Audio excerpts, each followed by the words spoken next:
Today I'm continuing my rising sign series with the eccentric, unique, and quirky Aquarius rising.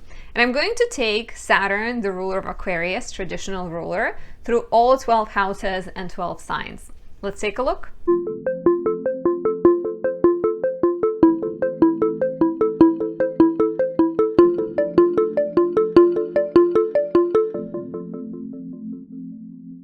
My name is Anastasia. I'm a traditional Western astrologer specializing in natal, relationship, and predictive astrology. If you'd like to work with me, check out the link down below. If you're new to my channel, please subscribe, leave me a like or a comment.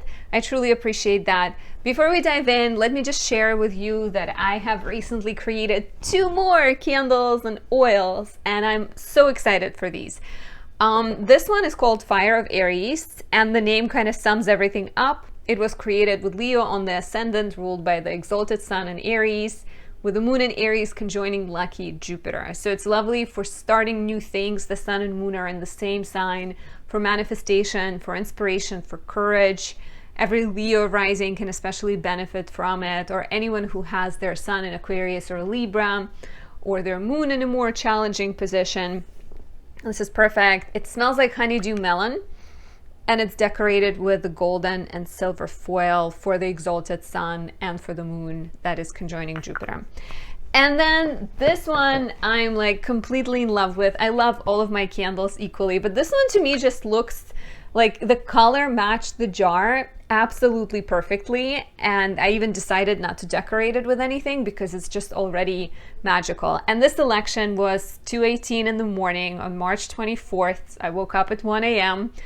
I went to sleep like a little bit before that, and it's called Moonlit Trinity because it has not one strong placement but 3 strong placements. There is an exalted sun in Aries, and even this symbol sort of shows the sun, you know, with a dot in the middle. There is an exalted moon in Taurus, and there was Venus in rulership in Taurus. So it's like maximum firepower, and it's wonderful for passion, for fertility, for creativity, and for abundance, financial or internal spiritual abundance. You can purchase them at the link below, or you can purchase them on my website, anastasiadoesastrology.com. Now that this is out of the way, let's talk about Aquarius rising. I did a video talking about the sun, moon, and rising. You might want to check that out first to see how the ascendant is different from the sun sign. There's of course going to be some similarities, but the ascendant tends to be the tools that we're given, while the sun is kind of the leading character, the main character that's trying to accomplish something in life. An ascendant is more like, how are we going to go after those things, right? Like if someone has the sun in Scorpio, they will try to accomplish transformation, depth, deep feelings, but they will go about it in the Aquarian kind of scientific, nonchalant, at times detached manner.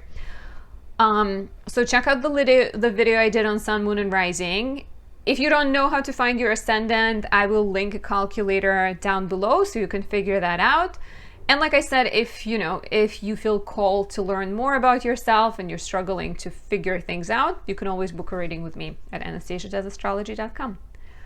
So in general, Aquarius rising, there's some fun people to talk about when it comes to Aquarius risings, like Barack Obama is an Aquarius rising, David Bowie, Audrey Hepburn, Christina Aguilera are just some of the exciting examples. And ascendant or rising sign tends to describe our appearance, right? So to that extent, people with Aquarius rising, because it's traditionally ruled by Saturn, will have strong kind of bone structure. So a lot of times they might have like wider forehead, a more pronounced cheekbones potentially. They can be more like tall and slim. There's of course exceptions. And maybe like, kind of like dreamy, wandering eyes. They often have a very unique fashion style, thinking of David Bowie immediately. And there is that kind of curious energy of Aquarius, right? Like very social, very like friendly, communicative, has like firm opinions. Every Aquarius, people talk about like, oh, Aquarius is this like revolutionary, but like Aquarius is as firm or as kind of stubborn with their ideas as Taurus is or as Scorpio is. So they can definitely be as like, you know, kind of determined. I have an Aquarius rising friend, and she's always like very stubborn to a point that she like doesn't believe astrology. And it's interesting, she also doesn't believe that she's like, she doesn't resonate with Virgo too much, and she's an Aqua rising, meaning her Virgo energy is in the 8th house. Whenever you have planets in the 8th house, you may struggle connecting with them. And that's why specifically, you know, like I mentioned, if you have 8th house Moon, Venus, or the Sun, you can definitely benefit from these candles. Look how pretty! Anyways, back to Aquarius rising. Sorry, I'm just like so excited for these candles. They're like my babies.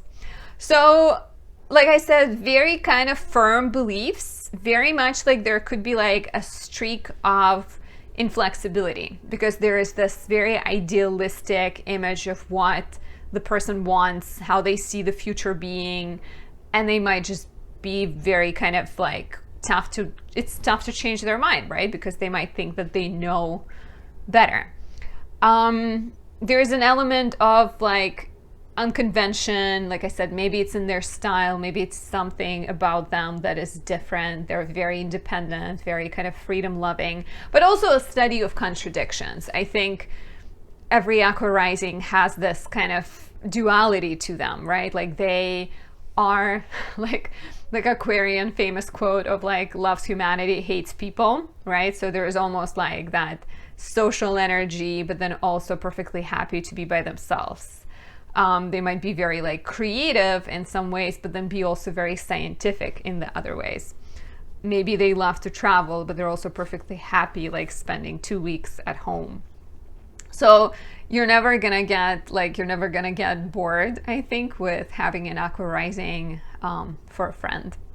They may be rebellious, right? Somehow like unconventional. And even if that means, like I said, just kind of having ideas that are different, so that they're pushing boundaries, so that they're coming across as different. And sometimes it's conscious, but most times it's kind of unconscious, this desire to be different.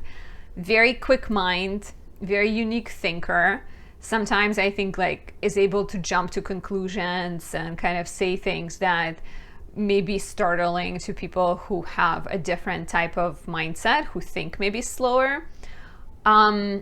Really good, like I think, you know, I mentioned that they're very friendly, and part of what makes them friendly is that they can be like good listeners, but at times seem more detached, which is very like Aquarian, the winter sign energy, kind of cooler, very rational, a bit detached, can overthink things, right? Very like, very curious, but also very thoughtful energy. And almost, I think everyone with an Aquarius rising will have that desire to improve the world, to help the world, to bring the world to a better state. And that's where that inflexibility can come in as well, where like, be that bring it back to the way the world once was, or be that improve it and change it. There is that kind of at times very, very stubborn, very like fixed idea of what needs to be done. And finally, because Aquarius is ruled by Saturn, traditionally ruled by Saturn, we also have this kind of sarcastic, dry sense of humor at times, you know, very kind of dark sense of humor sometimes. So let's take a look at Saturn through the houses and the signs. I use whole sign system. So in whole sign, your, you know, all of the rising sign equals the first house. All of the sign that follows your rising sign is the second house. So in whole sign, having planet in Aquarius will always mean, like if your Saturn is in Aquarius and you're an Aquarius rising, it will always be in the first house. So I recommend listening for the sign first, and then listening for the house if you're following Placidus and those don't match up for you. So if your Saturn is in Aquarius and you're an Aquarius rising, in whole sign this will be Saturn in the first house. It's a very strong planet, right? Like whenever the planet in rulership ends up in the house she or it rules, it's especially potent, especially strong. So because we have the planet in rulership in the first house, there's going to be a lot of self-awareness, a lot of self-interest and self-focus, maybe even kind of, you know, being very like physically aware of your body and kind of being interested in improving your body, working on yourself. Because it's Saturn, I think Saturn always brings some difficulty and delays and certain challenges that you had to overcome. And that's actually where part of your strength comes from, because when you have Saturn in the first house and you have to face challenge very early on, it makes you stronger. It kind of shapes you, right? Like Saturn's whole thing is that he beats us up sometimes, or he like whips us into shape, and a lot of times he does that through showing us difficulty and challenge and delays and restrictions. So people with their Saturn in Aquarius or Saturn in the first house tend to go through perhaps more challenges earlier on, but then as they get older, they become more comfortable with themselves, more confident. And quite often you see these people working for some kind of like large organization. It might be a humanitarian cause, it might be teaching. Like you definitely see them in a leadership position. And those qualities of Saturn, they get extra pronounced, right? So like patience, determination, resilience, being very hardworking, being very dedicated is definitely the strength that those people have. As well as oftentimes when you have Saturn or the planet in rulership, in this case Saturn in Aquarius, or if you're born with Saturn in Capricorn, it tends to give better health as well, especially later in life. Like people might rarely get sick, and if they do, they get better quickly. For those with Aquarius rising in their Saturn in Pisces or in the second house and whole sign system, you are someone who is very focused on having enough. Like there might be early in life, there might be a sense of not having enough. There might be some kind of like restriction. You know, maybe your family was poor, maybe you grew up not having as much as your classmates or your friends had, so there's like naturally a sense of kind of like sadness or lack early in life, and then the rest of the life oftentimes is spent trying to overcome it, trying to rise above it, right? And Saturn always takes a long time to get better. So here we may have kind of like poor or just more humble beginnings, but then as the person gets older, they get better with money, they start to make more money, and the wealth tends to come in slowly and, you know, maybe like not easy, but then it's also steady, it's also long lasting. So I think something these people really need to work on is getting out of their head when it comes to the poor kind of person mentality, or just kind of like seeing the negatives before seeing the positives. Second house is also the place of values. So a lot of times these people will have very strong values. It's Saturn in Pisces. They might value creativity. They might value some kind of spiritual practice, and ultimately kind of learn to value themselves and find self-worth within versus trying to accumulate as much money or as many possessions as they can, because ultimately it's all about you. For those with Saturn in Aries or Saturn in the third house, this is considered Saturn in its fall. So there's a bit of a challenge with this placement, because, you know, like traditional astrology has this very firm division between planets that are strong, exalted, and rulership, and then planets that are weak or fall or detriment. And I personally don't see it as like that negative, but there's definitely challenges that the planet is facing when it's in its fall versus when it's in the sign of rulership or exaltation.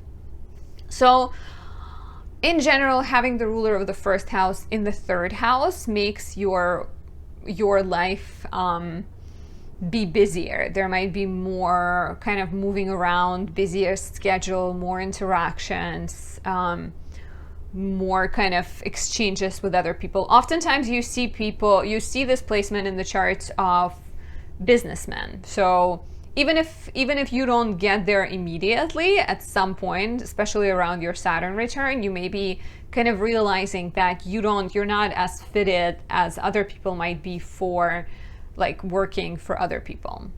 I have Saturn in the 3rd house, and I never saw myself as a business woman until my Saturn return. And that's when I sort of realized that I'm not as happy with working for other people. Exactly what I just said. But like, where the difficulty comes with Saturn and Aries is that there is a sense, I think there's like, Aries is very young and Saturn is about achievement. So oftentimes these people would expect a lot of themselves. They would feel kind of old in their 20s, and they would want to be successful yesterday. So you really need to learn how to be more patient. And I would really recommend, like, I created Saturn in Aquarius conjunct Venus candles. So if you have your Saturn in Aries and you're struggling with like achieving things, or you're struggling with starting multiple projects and not finishing them, you may consider getting a candle with Saturn in Aquarius. But also just learning to be patient, learning to take things one step at a time, and not overload yourself, not put 20 items on your to-do list, because that's just not realistic. And another difficulty that can show up with this placement is having more complicated relationships with siblings, where maybe you have a sibling who has been kind of taking a lot of your parents' attention, or just like a more challenging relationship with siblings. A lot of times Saturn in the 3rd actually limits younger siblings, and you may end up having only older siblings. But that also tends to improve with age. If you were born with Saturn in Taurus or Saturn in the 4th house, I have pipes just making sounds. I was worried. I was like, what is this? So those born with Saturn in Taurus or Saturn in the 4th house, there is a lot of focus on home and family, to a point that you may actually even look very much like your father, for example, or your mother. I would lean towards the father, but it could be, it could be like one or the other. Even to a point that you may have a job like one of your parents. You may be working in family business. Family definitely becomes very significant and very valuable for you.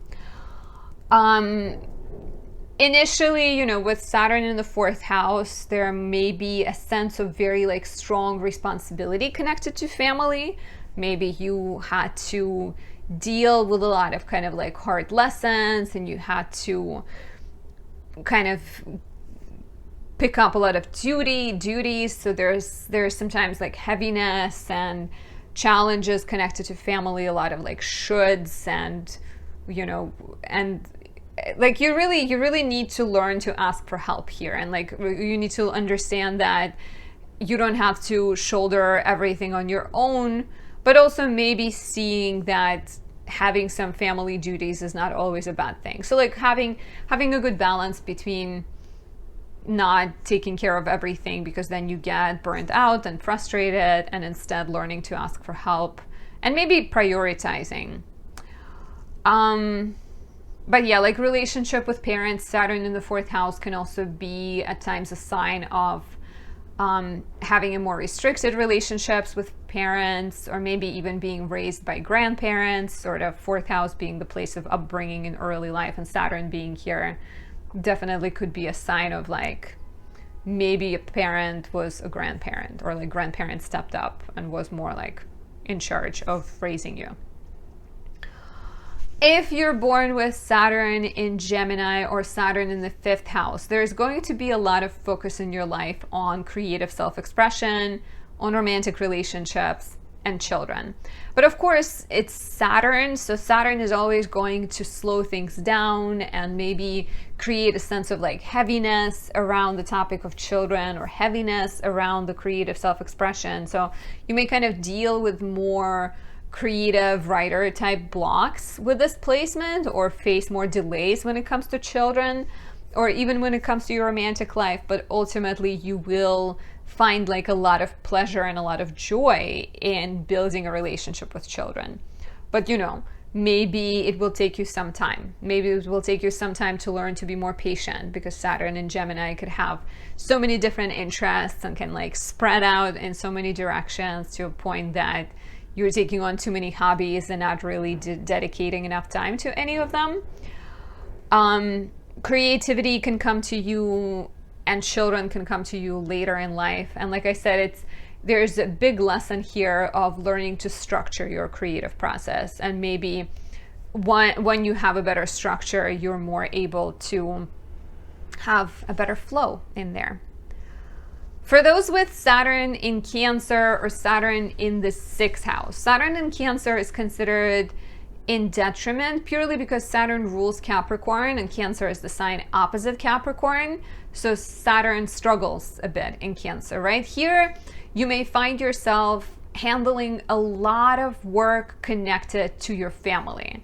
There may be, like when you're born with Saturn in Cancer, you may have been raised in a family dynamic where rules were very emotional. Like the parents were sort of not grounded with what they told you is right or wrong, and maybe they had their own difficulties, and you sort of had to like raise your parents. So it could be a difficult placement. I created candles for Saturn in Aquarius, and I would really recommend for anyone with Aquarius Rising to consider getting Aquarius Rising and Saturn in Cancer or Leo, getting a candle to sort of help you figure out what's worth your time and what's not worth your time. Because the difficulty here could be, like I said, just spending too much time and too much energy kind of caught up in the familial drama.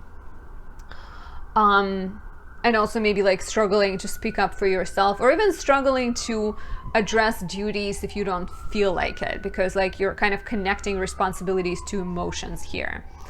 On the positive, these people are really great at helping others. They're wonderful to kind of like, they're wonderful guides. They can be food counselors, head counselors. They can work at the hospital, be a lawyer, kind of like protect underprivileged people. I think with this placement, you're really kind of focused on serving others. But you need to be more careful with your health. You need to dedicate more time to health, and perhaps make sure you're not just spending all of your days doing grunt work, and make sure you have some time to relax.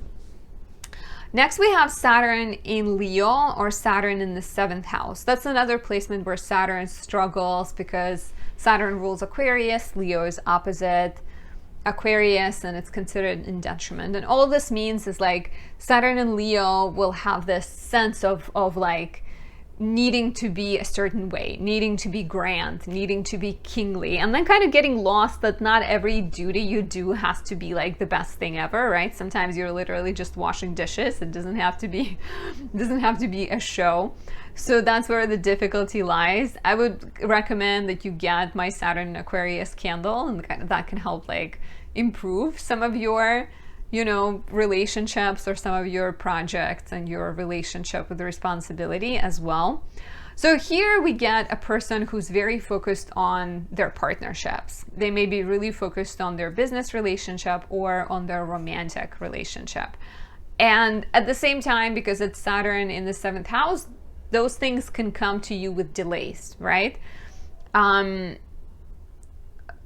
Yeah, it might definitely take some time, and there might be a bit of a tension in a relationship between one partner being very structured and responsible and the other person being more playful and maybe youthful and irresponsible. So like needing to figure that out could be important, but it's very much like maybe teacher-student dynamic when it comes to relationships. You may find yourself starting a business also later in your life.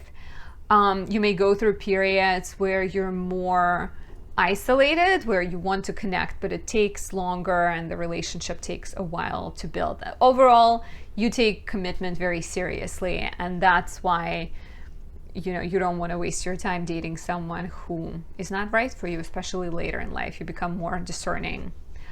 For those with Saturn in Virgo or Saturn in the 8th house, there's a lot of focus on transforming limitations in life. 8th house has to do with debts, taxes, other people's resources, and Saturn will come in and feel like that is responsibility. So on one level, this could be professionally, this could kind of lead you in the sector of like helping other people, helping people going through tough transformations, right? And sometimes this is financial, because going through foreclosure on your house is very kind of traumatic and tough. So being like a guide for people who are dealing with challenging events is very likely here, as well as 8th house represents anything that's sudden and unexpected. So you can also see these people working in the hospitals, even being like dealing with death as like working at a funeral home, anything like that. You may be the one who's like taking a lot of responsibilities for other people, responsibility for other people's finances, you know, like being married and being the one who is in charge of your partnership joint bank account. So that is something that is important to pay attention to, and make sure you're not taking on all the responsibility and then getting frustrated, as well as learning to sort of overcome certain blocks could be significant here. And like Saturn in the 8th in general tends to promise kind of like long life. So that is definitely a thing to look forward to. For those with Saturn in Libra or Saturn in the 9th house, that is an exalted Saturn. So it's quite exciting to have a strong Saturn. And exaltation means that people with this placement tend to be, exaltation always limits the planet, but the limitation makes a function of the planet better. So here you put Saturn in Libra, and Libra is, you know, the sign that takes a while to decide, the sign that weighs pros and cons, and it's good. It's good for Saturn.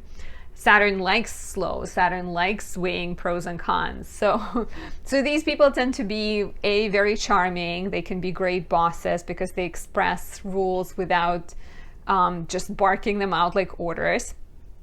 They are very socially aware, so they're very kind of fair in their expression of the rules. They tend to pay attention to how the world is changing and sort of follow the spirit of the law, more so than the letter of the law. And with the ruler of your first house being in the 9th house, you are someone who's very focused on philosophy, religion, spirituality, travel. You may be someone who's like naturally very aware of the world and the beliefs that exist in it. So, you know, being like a lawyer, being a teacher, being a judge, I think could be perfect for these placements. There might be certain delays when it comes to travel. There might be certain frustrations in education, especially early in life, where you feel like, and that's where your fairness comes in as well, because in order to become fair, a lot of times you have to deal with unfairness. So with this placement, you may have faced certain rough teachers, people who are oppressing, frustrating somehow. And so as a result, you are becoming fair, right? But you also need to focus or make sure you're not just focusing on the negatives, because Saturn can lock us into patterns. And here it's important to be aware of the changing nature of your life and remember that a negative experience doesn't shape who you are permanently. For those with Saturn in Scorpio or Saturn in the 10th house, there's a lot of focus on your career, on your status, on your reputation, and your role in the outside world. Because it's Saturn in Scorpio, you're likely quite intuitive and quite good at determining the direction you need to take, quite good at reading people. Maybe even, you know, I've heard that, I haven't had a chance to test that in practice, but getting opportunities through sex, because that's what Scorpio is known for, kind of like sexual organs. Of course, there's so much more Scorpio is known for, but that's one of the things. But getting opportunities through like relationships, potentially. Having work in this situation takes a while, like, you know, professional success may take a while, as always is the case with Saturn. But eventually, step by step, you get very kind of like stable, secure career, right? And people with Saturn in the 10th are not likely to be just a mere employee. They will want to be at the top. They will want to be a manager. They will want to be a producer, right? Like someone who puts things together, someone who directs people, organizes people, and someone who's also like very known for their patience and their commitment to making things better. For those with Saturn in Sagittarius or Saturn in the 11th house, a lot of your focus goes towards outside world. 11th house is friendships, networks, hopes and dreams, large organizations, volunteer work, charity. So with your Saturn ruling your ascendant in Aquarius, being in Sagittarius, there's a lot of attention, a lot of focus on expressing yourself in large groups. And Saturn will create a sense of duty and responsibility. So you will feel like you are very much responsible for getting your friends together, right? Like you may be the one who is always calling everyone, always booking all the places. So there's definitely this organizational energy, and you may feel like frustrated with it and sort of annoyed with the fact that you're always in charge, or you may appreciate the fact that you're naturally good at and then go towards like organizational positions, managerial positions. Really great placement for finding success. Saturn in Sag tends to aspire towards bigger and greater things. I have this placement, I love it. But there is a sense of impatience with Saturn in Sagittarius. There is sometimes like a lack of structure, right? A sense of like, oh, I want to do this, maybe I'll do it right now instead of like sticking to schedule. So learning to be more organized for the sake of the groups that you're managing and for personal sake is important here. Finally, if you are Aquarius rising with Saturn in Capricorn or in whole sign, it will be Saturn in the 12th house. Saturn rules Capricorn, so this is a strong placement. And when the ruler of your first house is in the 12th house, you tend to be naturally private and introspective and introverted, right? Because 12th house is the dark house. It's less in your face, hello kind of energy. So there's a lot more focus on spirituality, on mental health, on healing, right? 12th house has classically been the house of prisons, mental asylums, hospitals. So with the ruler of your first house here, you can either like to spend time in solitude, or you can also be working with people who are in solitude or who are somehow misunderstood and lost. And you know, Saturn will always, like, 12th house represents being far away from home, being somehow alone. So early in life, you may go through difficulty, you may go through more losses, but